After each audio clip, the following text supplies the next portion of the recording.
One of the most frustrating parts of this struggle is how predictable it can become, and that's the struggle with pornography and ADHD. You decide that you're done with pornography and you can go for a stretch without slipping, and then out of nowhere, you end up relapsing.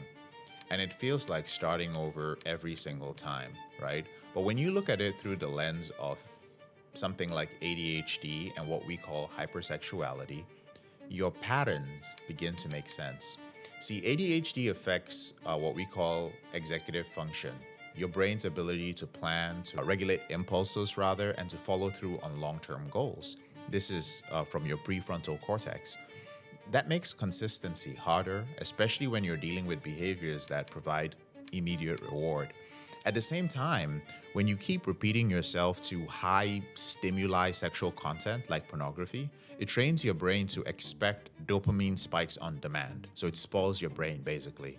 So now you have these two forces that are working together: a brain that struggles with impulse control and a behavior that has been reinforced thousands or tens of thousands of times. I know I watch tens of thousands of times, okay?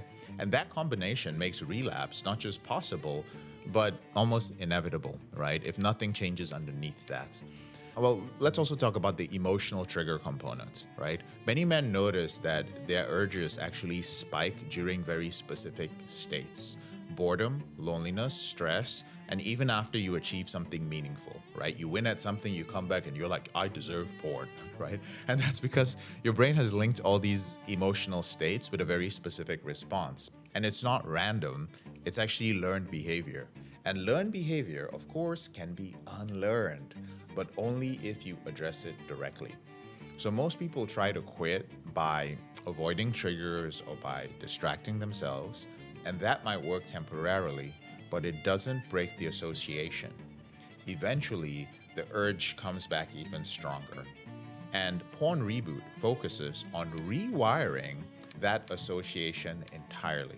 So instead of reacting to urges, you learn how to observe and to redirect them. So you build awareness of your patterns so you can intervene earlier before the behavior actually takes over. And over time, the intensity of those urges actually decreases because the brain stops seeing those urges as something that is necessary. That's when real change starts to happen. Not when you're fighting yourself, but when you are no longer stuck in the same loop. And if you'd like to learn the system for doing this, I'd love to invite you to our workshop where we talk about this. We show you how to create this system so you're no longer using willpower. It is a system designed for individuals struggling with ADHD and a problem with pornography. Click on the link below, and I'll see you on the other side.